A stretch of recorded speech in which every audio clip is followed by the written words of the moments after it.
very much. It's nice to see you.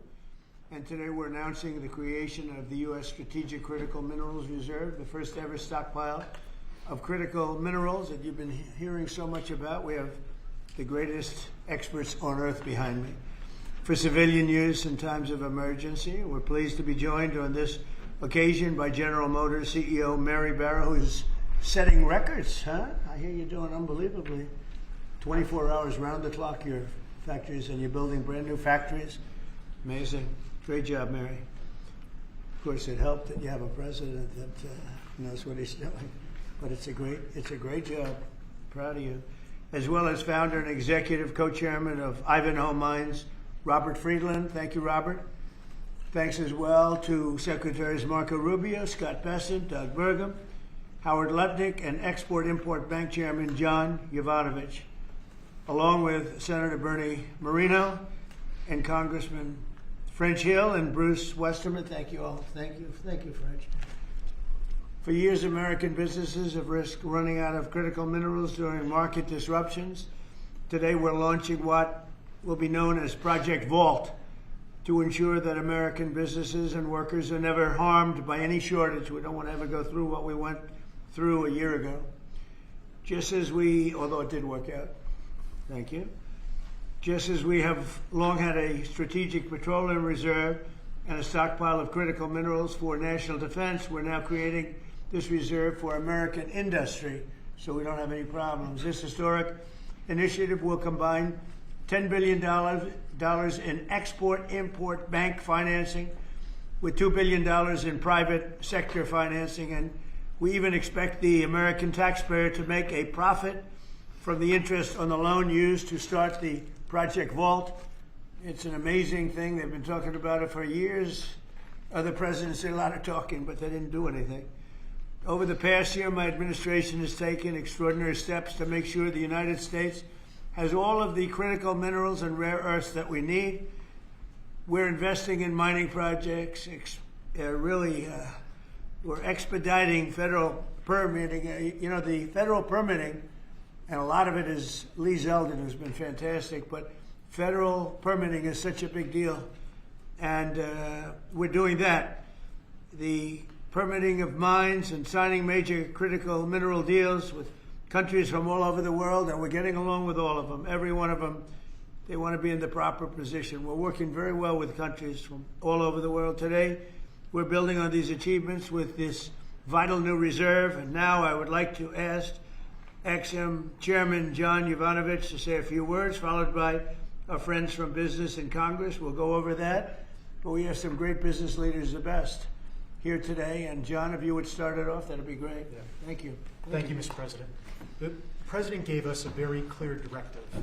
By clear directive, it was much more of an order for us to figure out how to, for the first time in American history, create a strategic critical minerals reserve in a way that would benefit the non-military manufacturing complex. And the challenge was enormous, not simply because it had never been done before, Mr. President, but we knew that you expected us to deliver in a big way, in a way that was scalable, in a way that was designed for long-term success, and in a way that would help revitalize our domestic mining industry. But most importantly, most crucially, that it not be subsidized by American taxpayers. And so that's exactly what we've done. Mr. President, what you've announced today is a truly uniquely American solution. It brings together our capital markets, which are the best and biggest in the world, with our manufacturers, our innovators, our miners, all pitching in to make this possible. Now, these things don't happen without the best and the brightest within industry being at the table. And Mr. President, everyone wants to engage with this administration, with your administration. The key ingredient here was your call to action. Your call to action allowed us to bring together the best players in the market, sometimes the fiercest competitors, getting them to work together to come up with a creative solution.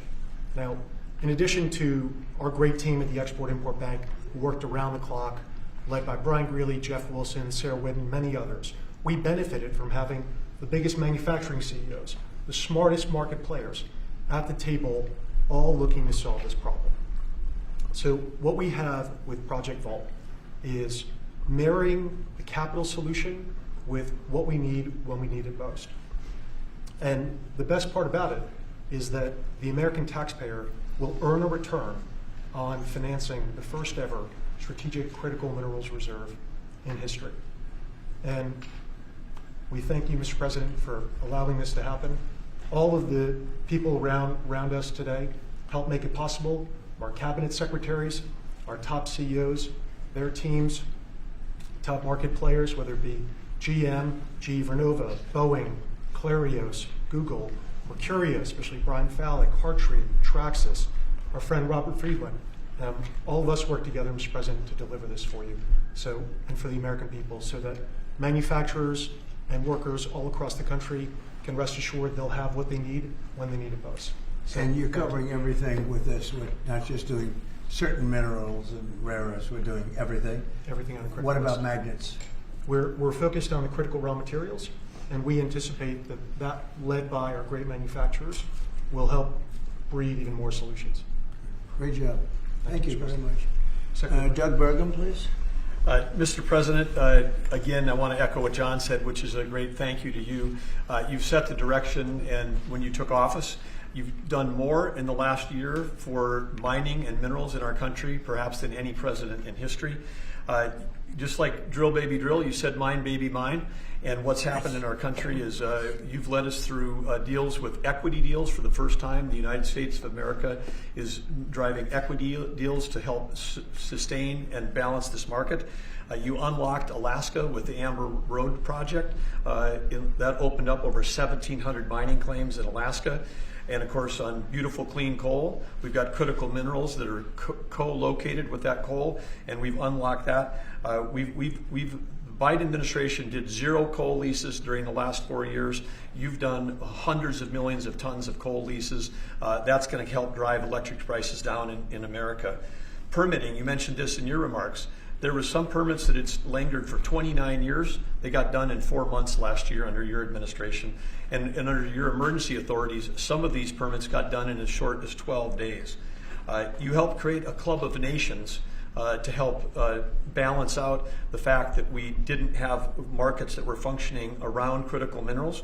You led off with Australia, Japan, Korea, Saudi Arabia, and Thailand. This week we'll announce 11 more countries that are joining that club of nations as part of this global coalition. And behind that in the pipeline, there's 20 more nations that want to join under your leadership to allow for trade of critical minerals. And then here we stand today with the teamwork that was described. This would not have been possible without the incredible cabinet that you put together. Marco Rubio, Scott Bessent, Howard Lutnick, Chris Wright, and many others were involved in bringing this together through the vision. Standing with us today are some of our chairmen of our great congressional leadership who also have supported this and helped us find a way to do this without any appropriations. This is happening without tax dollars. And of course, our team on the ground here at the White House, including David Copley and everybody else at the NSC, David leading the global supply chain work, the folks working with the Ex-Im Bank team, working around the clock to make all this happen. So again, when you lead, when you put out a challenge, the teamwork happens. And then here we stand today. This is the largest Ex-Im Bank deal in the history of the Ex-Im Bank by more than double. And this is going to help drive national security. It's great for American manufacturers. It's great for American workers. Congratulations, President Thank Trump. you. You're doing a fantastic job, Doug. Thank you. Could I ask Mary Barra, the Chairman CEO of General Motors, which is setting records every single day, and she's doing a fantastic job, to say a few words and also discuss how good the car business is now in the U.S., please. Well, Mr. President, I want to thank you for your commitment to strengthening U.S. manufacturing and supporting the auto industry. Also want to thank your cabinet and members of Congress and the whole team here that made this possible today. Having a resilient supply chain is critical for our nation, and it's critical for all industry, especially the auto industry. We have been strengthened with many of the different policies that have been put in place over the last year. So I want to thank everybody for that. It not only supports U.S. manufacturing, it supports job creation, it also supports the consumer. So thank you. And business is held very strong. We still see a strong consumer, so I'm excited about 2026. I think it's going to be a record with all of your new plants opening up and everything else in our country. So in our country. Robert? Please. Mr. President, thank you so much for what you've achieved. Everything we touch We either grew it agriculturally and you helped the farmers, or we mined it. All these cameras you see in front of you, they were mined. Every time you pick up a hand phone, it was mined. And so stimulating the ability for the miners in this country to help you industrialize the country, they're the salt of the earth, and we're super excited that America is doing something for not only our national security, but for the reindustrialization of the country, because you can't reindustrialize Detroit with a lot of metal. And I'm telling you on behalf of every miner I know, they're elated at the breakthroughs that have been achieved here. They'll make a lot more cameras in the future. And maybe you can help us teach everybody that everything you touch like that, somebody mined it. And we need your support, and we're really happy to get it. And congratulations, you're in the Hall of Fame. Is that the Rare Earth Hall of Fame or Minerals Hall of It's a Fame? bunch of pictures of dead guys that go back to Herbert Hoover, who was a miner. Mining's down to 1% of the S&P 500, but really everything you touch needs mining. And this is the first administration, with your support, where we've got hope. We can go out and really do it. So, I last met you in Saudi Arabia with Mohammed bin Salman. We're working in Chile. Right. We want to bring these metals back to the United States and refine them and use them right here. And the vision of this administration, Howard Lutnick's been helping a lot. A lot of people at Exim Bank have been helping a lot. I'm just telling you, the morale of the miners is sky high. You're doing a great job. Thank you very much. Congratulations. That's a big deal. Thank you. Thank you. How about French Hill? Say a few words, please. Thank you, Mr. President. Well, on behalf of Congress, Chairman Westerman can talk about how he's helped unleash the ability to mine through permitting reform. And Senator Marino and I serve on the House Financial Services Committee and Senate Banking Committee. And we're best in this country when we take the private sector and we leverage it to unleash the directions that you're made. And so together with our reauthorization of the Exim Bank, we leverage that resource with private sector dollars to make this a success, and it's going to be a huge strategic change in America's industrial capacity. Big difference, right? Big difference. There's never been really anything like what we're doing. Bernie, please. Not to be hyperbolic, but if you hadn't been elected, the auto industry in America would be over. The country would be completely over. The country would be over. Well, but the auto industry would have been gone first. What the Democrats had done with electric vehicles, the mandates, what you were able to accomplish last year, Secretary Lutnick, what Secretary Bessent was able to do with your leadership has transformed the auto industry. And I tell you, it's never been better for people in the auto industry. I hear from all my friends, they are elated. And the worst part is that the people that you really saved were the car dealers in California and New York and New Jersey, right? And they fought me all the way, Mary, right? They fought me all the way, and now they're saying thank you very much. But you're doing a great job. Thank you, Bernie. Scott? Sir, as you always say, economic security is national security, and a country does not have sovereignty if we don't have control of our critical minerals, don't have control of our steel production and our industrial base. And thanks to the work of everyone here through your leadership, this was a public-private partnership that only you could have assembled, and we are taking back our sovereignty, and we are going to have this Vault project, a strategic mineral reserve. And I can't tell you how innovative and exciting this is, and the level of security it is going to give us going forward is phenomenal. And how is your new, and I think new and improved Fed chairman doing? How's that all going? So he's off to a great start. I think so. He had so much built-in credibility, and as the American people, smart people, like Representative Hill, the Senator Marino, they already knew him, and as the American people get to know him, the important thing is that they will be able to trust the Federal Reserve to steer the economy for them. He's going to do great. Howard, please. So, prior presidents took America for granted. They let our critical minerals only be controlled by China. They let our mining business go to hell by closing all the mines, closing our coal plants while China opened them. They let our auto industry, right? We used to produce 75% of our cars in America, and when Biden left, it was below 50%. We were just letting all of these industries just be shredded from America. And thank goodness you are in this chair, changing it and taking it back. We are taking back critical minerals. We are taking back mining. We're taking back the auto industry. You're going to watch us take back pharmaceuticals. We're going to take back semiconductors. None of this could possibly happen without your leadership. And it is the most fun to stand back here with your leadership because we are changing America back and making it great again. That's very true. Anybody would like to say anything else? Amen to that. You guys okay? Everything all right? Chairman? Well, thank you, Mr. You're President. such a good man. Go ahead. It's a great day, and it couldn't have happened without your leadership. And I think people will be talking about this for a long time because we're bringing back American mining and American manufacturing. You know, God blessed our country with abundant resources. Secretary Burgum talked about the Ambler Road. 49 critical minerals that can be mined in sufficient quantities just in that one area, but from northern Minnesota, Arizona, my home state of Arkansas, we are blessed with all these minerals. They're just in the ground. But when we get them out of the ground and not only mine them, but refine them and process and manufacture with them, it'll unleash great wealth for our country. And that'll just build on all the other successes. So thank you for what you've done. It's a great day. And how does it feel to be in the Oval Office? Is that crazy? Are we ever here? No, I've never been here, sir. but Most it's people fantastic. haven't. All the Mary's gold. been here a little bit, right? But it's a special place. Never been so beautiful either. Yeah, questions, please. Mr. President, speaking of the Fed, would you like to see Jeanine Pirro drop the investigation into Chairman Powell to help? Senator Tillis has basically said that he's not going to really be working That's with why the he's not a administration senator to help person. bring war. So would you like to see the investigation No, she's go going to away? take it to the end and see. Like you're doing a small renovation, and they've spent almost $4 billion doing a small renovation. I'm doing buildings. I built a hotel, the Waldorf it's called, and I did it for around $200 million. It's a much bigger job. They're spending almost, it could be $4 billion. I tell you what, I don't even see an end in sight.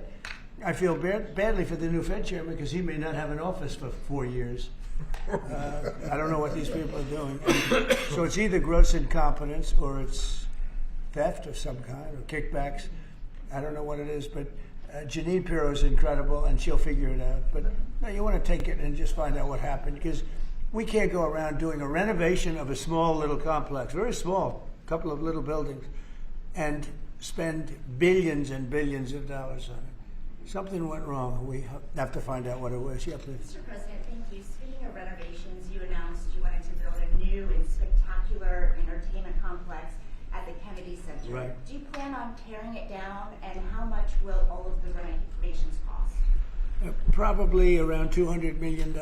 And, it's funny, in real estate and building, I've done so much of it. I've done so well with it. You want to sit with something for a little while before you decide on what you want to do. And, we sat with it. We ran it. It's in very bad shape. It's run down. It's dilapidated. It's sort of dangerous. Things fall out of ceilings. You've seen it. And we had some big events there. We had a lot of great events there over the last year. But you can't do any work because people are coming in and out. And you have the workmen. We have a marble man over there the other day. He said, every time I put down a piece of marble, people are stepping on the marble. They don't even have time to dry. And you can't do the same quality job if you close it. And, we're fully financed. And so we're going to close it. And we're going to make it unbelievable, far better than it ever was. And we'll be able to do it properly. I was thinking maybe there's a way of doing it simultaneously, but there really isn't. And we're going to have something that when it opens, it's going to be brand new, beautiful. I'm not ripping it down. I'll be using the steel. So we're using the structure. We're using some of the marble, and some of the marble comes down. But when it's open, it'll be brand new and really beautiful. It'll be at the highest level. We can do a much better job, probably in a way a faster job in terms, because when you do it piecemeal, for instance, they have a play tonight, and you can't do anything. You have to pull out everything, and you can't have stanchions all over the place, and people are walking in to see a play. So we'll be closing it sometime around July 4th. It's like we'll close it on July 4th in order to do something great for America, and then we're going to build it. We have great contractors. We're going to build it, and we'll do it right. We're using the highest grade marbles, the highest grade everything. It'll be brand new. Tremendous carriers putting in the air conditioning, or I guess they're a bidder, but they're probably going to get it. Carrier. We're going to have all brand new air conditioning, heating. The steel will all be checked out because it'll be fully exposed. It's been up for a long time. But as anybody knows, it was in very bad shape. Wasn't kept well before I got there. So we're going to make it, I think there won't be anything like it in the country. Mr. President? Yeah, please. About your meeting with President Petro later this week, He's been quite critical of you since you spoke back in January after the Maduro raid. What would you like to hear from him tomorrow in terms of drug trafficking in Venezuela? What are your expectations? Well, we're going to see. I mean, he's been very nice over the last month or two. He was certainly critical before that, but somehow after the Venezuelan raid, he became very nice. He changed his attitude very much. So, no, I look forward to seeing him. He's coming in. We're going to be talking about drugs because tremendous amounts of drugs come out of his country. And I look forward to seeing. We're going to have a good meeting. Yeah. Mr. President, Steve? Steve Witkoff is going to meet with the Iranian Foreign Minister on Friday. What are you hoping he'll get out of that meeting? Well, you're going to have a lot of things are happening. You have Iran, and you have Russia, Ukraine, and you have the Middle East. We have a lot of things going. A lot of problems were here for a long time before I got here. We settled 8 wars, and I think we're doing very well with Ukraine and Russia. For the first time, I'm saying that. I think we're going to maybe have some good news. We're losing 25,000 people a month are being killed in that war, ridiculous war. 25,000. It was 31,000 last month. Think of it. Young, beautiful kids, the kids of parents, their parents. It doesn't affect us in one way, but in another way, it's 25,000 souls that if I can solve it, we're not spending money like Biden did. He gave $350 billion away. I make everyone pay. And the United Nations, they're a little bit involved, but if you take a look at what's happening, the countries of Europe are paying us for the weapons. So we have NATO paying, we send missiles over there, they pay us in full. It doesn't cost us 10 cents. And we make money, I guess, but I don't even want to talk about that. Because what I really want to do is save those people from dying. They lose, Mary, can you imagine 25,000 to 30,000 people a month? That's like a stadium full of people every single month. And, I was blessed with something where I can get these things done. Got 8 of them done. I thought all 8 were going to be more difficult than this one. I thought my relationship with President Putin would give us a, much easier road. But there's tremendous hatred between Zelensky and Putin. Tremendous hatred. I mean, it's a shame, but it's taken longer than we thought. I did call up President Putin, and he's agreed. He's put it out to. They have the same cold wave that we do. Maybe different because it's pretty far away, but it's the equivalent. And Ukraine's a very cold country. It's much colder than us. It's colder than, they say, on average, it's Canada or colder. And on top of that, they have a tremendous cold wave. And I asked him if he wouldn't shoot for a period of 1 week, no missiles going into Kiev or any other towns, and he's agreed to do it. So it's something. What about Iran's nuclear program? Do you think Mr. Witkoff can deal on that? Well, we're talking about that. We have ships heading to Iran right now, big ones, biggest and the best. And we have talks going on with Iran. We'll see how it all works out. Mr. President, I'd like to speak with Mr. President, the Pentagon released National Defense Strategy last week, and it says... Where are you from with that nice I'm from Europe, Good. from Lithuania, Baltic states. Good. National Defense Strategy says that the U.S. will provide critical but only limited support for European defense. What does that mean, limited support? Will the U.S. still provide... Well, we get along very well with Europe. I do. Because, don't forget, I got the GDP lifted from 2% to 5%. Nobody thought that could be possible. And they're giving us a lot of that money. We have the best military equipment. We're selling it to NATO. But I get along very well. But Europe has to be careful because, there are those that say it's no longer recognizable between immigration and energy. It's there's so much potential. In UK, you have the North Sea oil, and they basically close it down. And then they buy energy from Norway, which is the North Sea oil. So you figure that one. And Norway's got trillions of dollars. They have to be careful. You need energy, and you can't do the windmills because the windmills, you're supposed to make money with energy, not lose money. So I'm very disappointed. I love Europe. I love the people of Europe. And they have to be very careful. They're at a tipping point. You have tremendous immigration problems, and you have tremendous energy problems. It's a bad combination. Mr. President, thank you, Mr. President. Kristi Noem just announced that you're deploying body cameras to Minneapolis. What's your thinking behind this decision, and do you want to see this? Well, it wasn't my decision. I leave it to her. They generally tend to be good for law enforcement because people can't lie about what's happening. So it's generally speaking, I think 80% good for law enforcement. But if she wants to do that, I'm okay with it. Remember one thing: we closed the border. I got elected on a disastrous border. and we have nobody coming in through our border anymore. We had 25 million people come in 4 years through our border. Many of them were murderers and drug dealers and those mentally insane from mental institutions and insane asylums. And now we don't have anybody coming in. For 9 months now, I mean, they actually report zero. We have 0 people coming in, which I find hard to believe, but the Democrats do that report. They tend to be left-leaning that do that report. So I assume it's true. If it's not, it's a very tiny amount of people. But we basically have a tremendously perfect, strong border. And also, crime levels are at the lowest point they've been in 125 years. Since 1900, we have the best numbers. And that's despite the fact that we had a lot of criminals and murderers. 11,888 murderers came in. And we have the lowest numbers that we've had in 125 years. So, we're doing a good job. If she wants to do the camera thing, that's okay with me. Mr. President, there was one homicide in D.C. during January. Do you think this is due to your efforts, and do you think blue states should see this as a sign that they should cooperate with you? Well, if there was one, I mean, we haven't had one in a long time. D.C. has become a very safe. There was an in-house homicide. It was in-house. It was a dispute within a family. We have had virtually no crime in D.C. D.C. is now considered a very safe place, and it should be. It's our nation's capital. And we sent in the soldiers. I read the Washington Post this week, and it was incredible. They were trying to determine how did we get so low numbers? The low numbers in D.C. because we have very little crime, if any. And they talked about everything except for the fact that we put our National Guard and great soldiers inside our city. They didn't want to mention that. It's how dishonest. Because if we didn't do that, you'd have tremendous crime in D.C. And I get thanked every single day by people that work in the White House.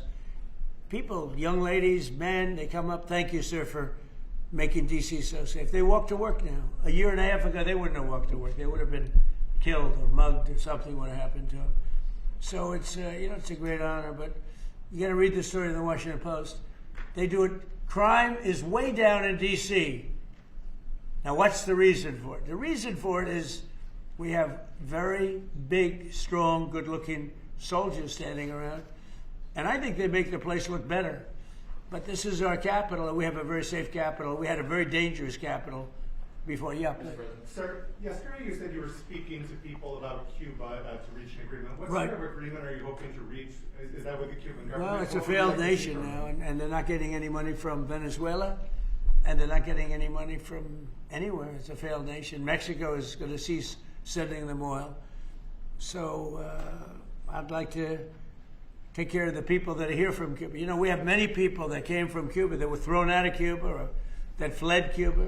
They came over on rafts. They went through shark-infested waters. I don't know how they did it.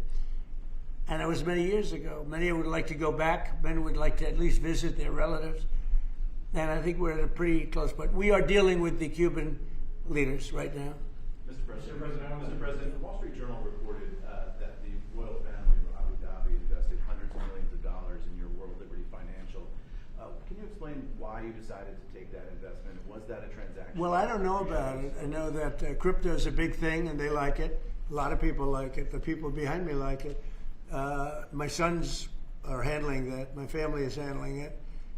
And I guess they get investments from different people. But I'm not. I have all I can handle right now with Iran and with Russia and Ukraine and with all the things we're doing. So I don't know exactly, other than, I'm a big crypto person. I'm the one that probably helped crypto more than anybody because I believe in it. And the reason I believe in it is because if we don't do it, Scott, I think we can say then China's going to do it, right? Yes, sir. If we don't do crypto, then China's going to do it. And it's just like AI. We're leading AI by a lot. And if we weren't leading, China would have led. They're very capable. They're very good. What do you have to say about that? You made America the digital asset capital of the world. We did the Genius Act for stable coins.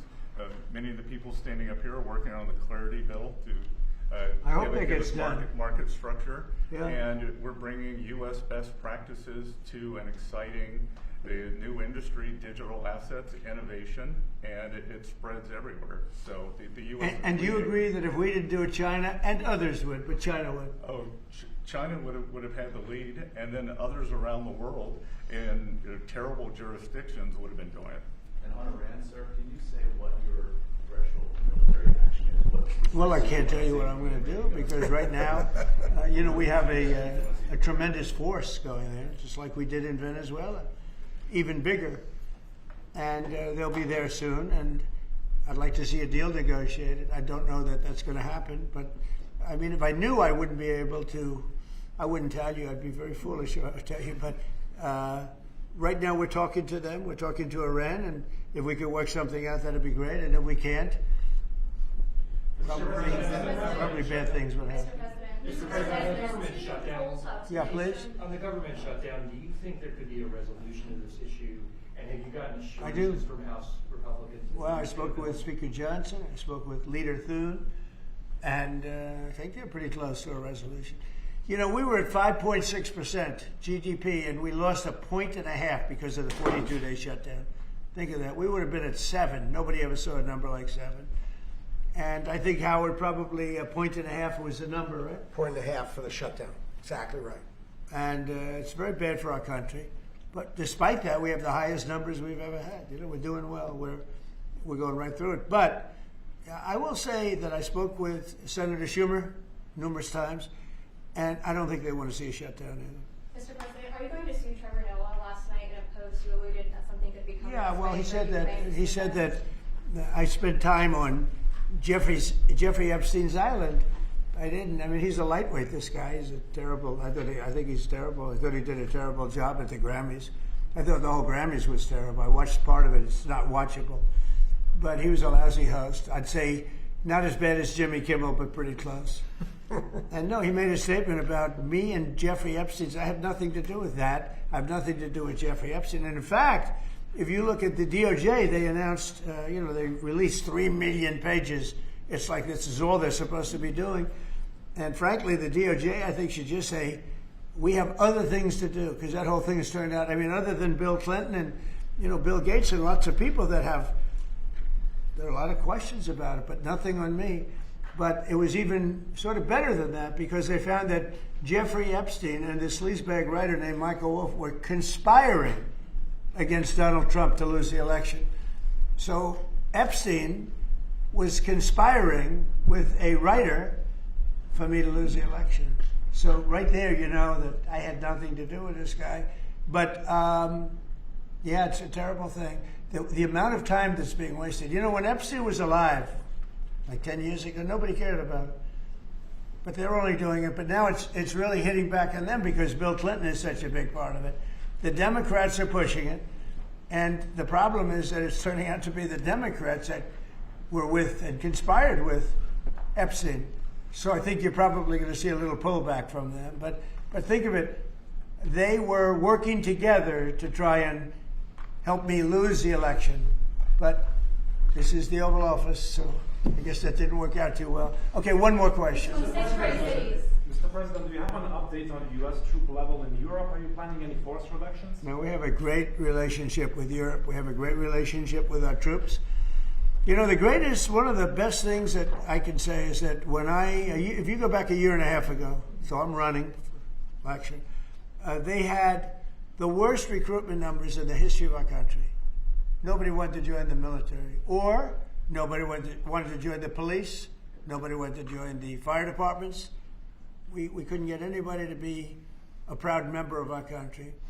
And now, Doug, as I told you before, now we have the best recruiting numbers that we've ever had in our military. Army, Navy, Air Force, Marines, Space Force, we love, and Coast Guard. I love the Space Force, it's doing great. But now we have waiting lists on everybody wants to join. You know why? Because people are proud of our country. Because our country is doing great. I think Mary can say the same thing. You had lots of people not working so well, and now you just wish you could get them in faster. I know that it's hard to get them. yeah, we continue to bring people in and have training programs. We're Right. investing in the You're U.S. training workforce. people. Yes. But 2 years ago, you didn't see anything like this. It's amazing what's happened. So we have the number one in the history of our country.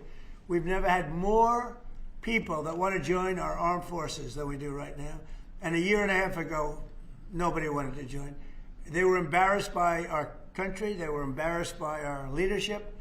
And now they're proud of our country, and they're very proud of our leadership. And a lot of the leadership is right behind me. Thank you very much, everybody. Thank you, Chris. Thank you, Chris.